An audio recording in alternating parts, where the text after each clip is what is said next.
Beatriz Souza, Larissa Pimenta, William Lima, Rafaela Silva, Maíra Guiar e Leandro Guilheiro. O que eles têm em comum?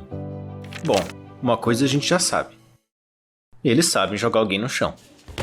Foco, concentração e disciplina. Esses também são aspectos que os conectam. A ideia de competir entre os maiores do mundo dos mais variados esportes, representar seu país no pódio, quebrar recordes e até quem sabe alcançar a glória olímpica. O que isso desperta dentro de você? Como transformar um sentimento em ação, uma ideia em um fato, um sonho em realidade? Como poderia tornar isso possível? Como é que eu faço para ser um campeão olímpico? Calma aí. Primeiro, você precisa ser visto.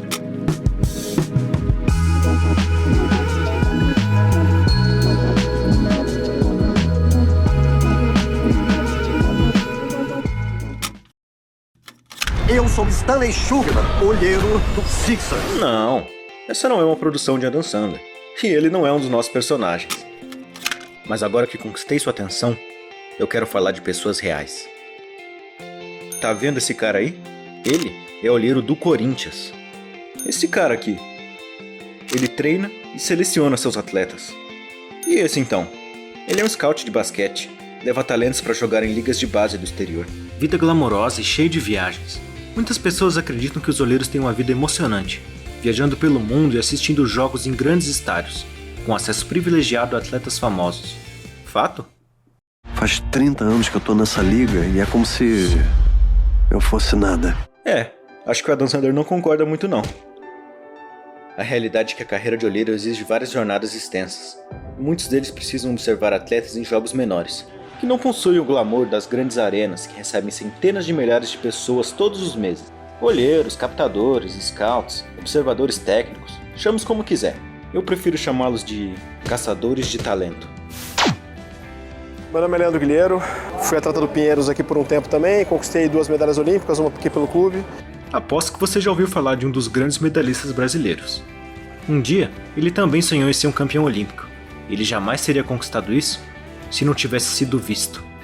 Luiz Gustavo de Souza Pena, auxiliar técnico. Meu nome é Wagner Cardoso, eu tenho 35 anos, fui atleta por 20 anos. Hoje eu sou professor e treinador também aqui na Orcamp Unimed. Meu nome é Rubens dos Santos Júnior, estou aqui no Instituto desde 2020. Meu nome é Letícia Soares, eu tenho 28 anos. Hoje, atualmente, eu sou professora da Escola de Formação. Meu nome é Élica de Oliveira Costa, tenho 24 anos, estou aqui no projeto há 2 anos, como professora de iniciação esportiva. Benoit Labrecque, I'm coaching around the world like national team. Meu nome é Maria Suelen Altman, faz 2 anos que eu sou técnica aqui do Esporte Clube Pinheiros, eu fui atleta. Mas afinal, quem são essas pessoas? E qual é o verdadeiro papel delas na formação de grandes atletas? Voltado para os clubes profissional, que é a outra área que eu exerço, que é a captação, a gente tem um processo de estar fazendo visitas, né, nos projetos, acompanhando competições importantes da base, como o Campeonato Paulista, Campeonatos Brasileiros, e pontuando esses atletas. Com a profissionalização dos olheiros, que passaram a ser chamados de captadores, também começou a ser falado o termo scout. Mas afinal, o que é um scout? Scout é um termo do inglês que significa procurar ou explorar.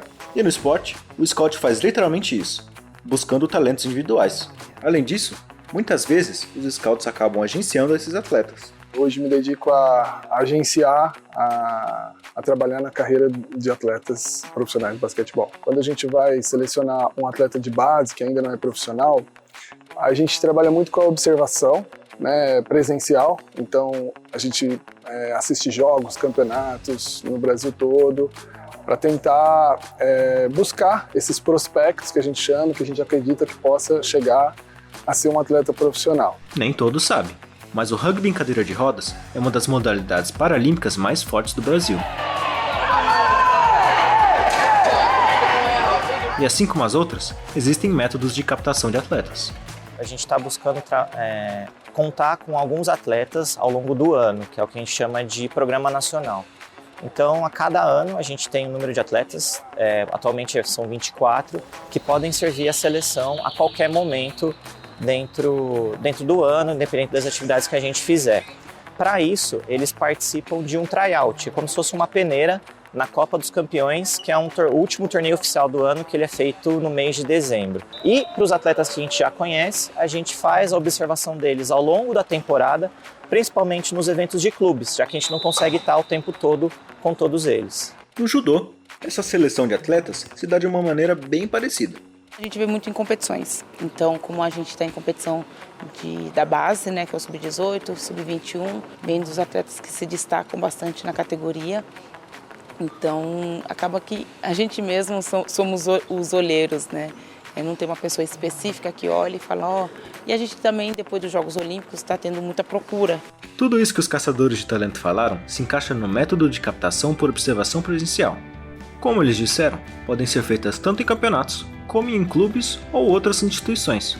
Esse método é muito utilizado em quase todos os esportes. Mas existem outras maneiras de captar um atleta.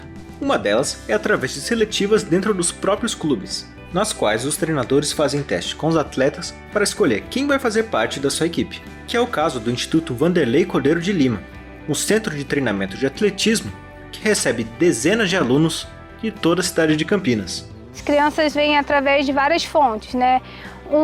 Uma delas é indicação, né? Um vai chamando o outro. Também temos o projeto de visitas escolares. Algumas escolas visitam aqui a instituição e alguns alunos ficam. Então é um processo espontâneo, mas todos eles passam pelo mesmo processo de triagem. A partir do momento que o atleta tem o desempenho para alguma prova específica, e aí nós selecionamos e ele passa a participar, né, do grupo de treinamento. E aí ele vai treinar de forma mais específica para essa prova que ele tem mais desenvoltura.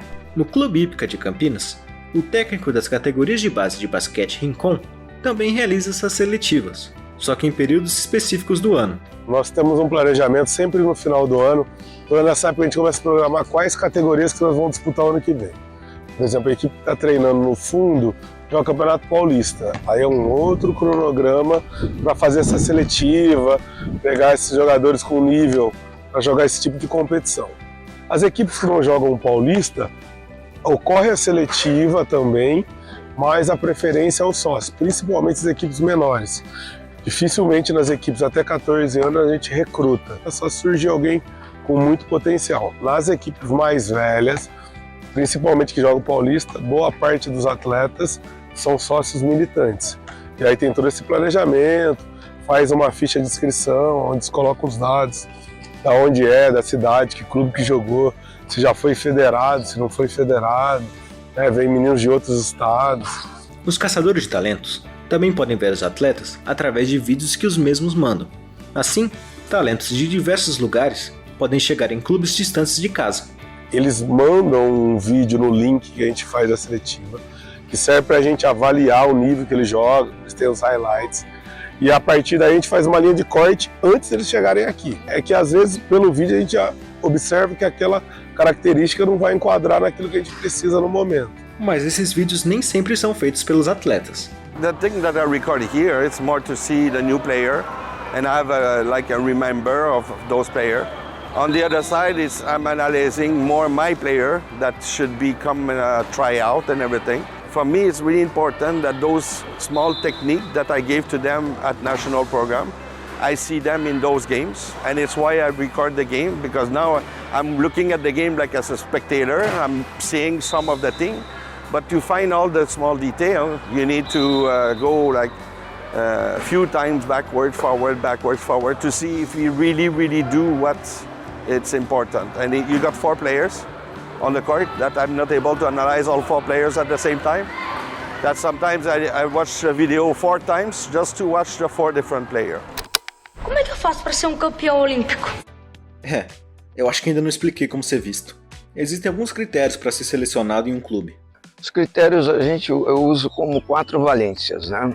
O físico, o técnico, o tático e o mental, que são voltados muito para a parte deles de o primeiro relacionamento com a bola, né, que é o técnico, ele ter esse refino técnico, uma das coisas que a gente identifica, a parte física, né? A parte de, se for da idade de 6 anos até 14 anos, a gente vê muita parte de coordenação, agilidade, né? E daí, da idade para cima, aí, de 14 para cima, já vê todas essas valências físicas, né? Que é agilidade, coordenação, força, né? Aí já entra força. Existem vários critérios. Existem critérios antropométricos, envergadura, altura, isso é importante.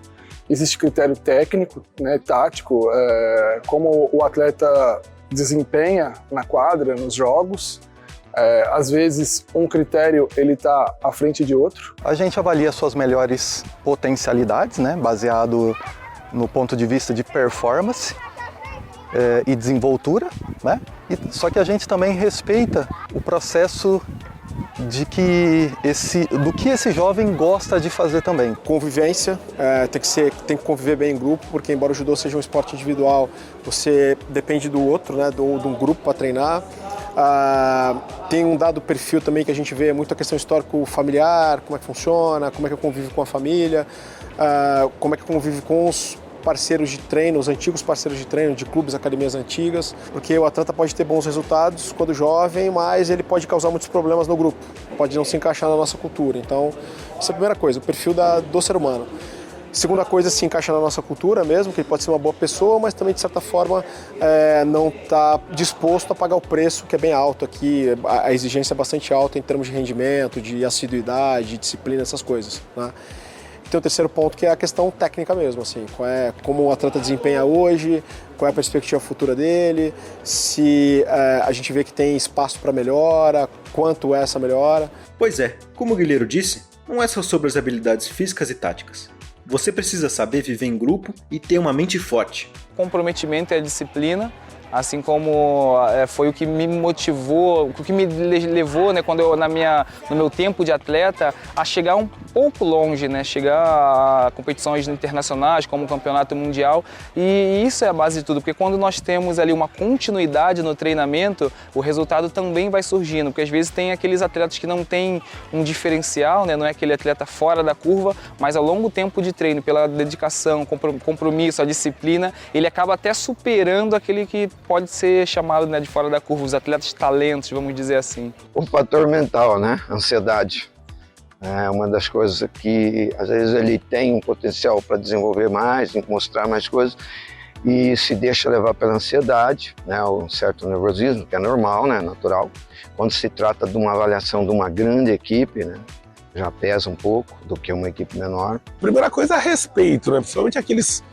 Porque tem os associados que já entendem, né, como que funciona o clube, e tem os militantes. Então eles têm uma cartilha, como que é o comportamento aqui dentro do clube, respeitando as regras. Né? O respeito dentro do grupo também, que é importante, né? Um respeitar o outro, independente das diferenças. Como é que eu faço para ser um campeão olímpico? Bom, eu acho que tem algumas coisas que você precisa ouvir.